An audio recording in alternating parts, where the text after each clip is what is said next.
guys. So karon guys, ni kay sikay na punta og atong anon no.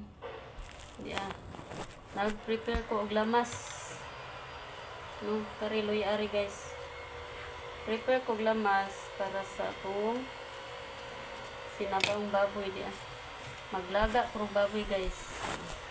Ko pang di kuan guys, di nga nanay gi kuag tubig humol kay kuan pa siya gahi gikan sa kuan ba nag-ice. So mag-prepare ko daan og lamas before ko maghiwa ng baboy. So sikay na ta guys. Sugon na ta ni trabaho sa kusina kay ugto na. No, so nga nira. Ako nagdaghang luya guys kaya nami sa higit.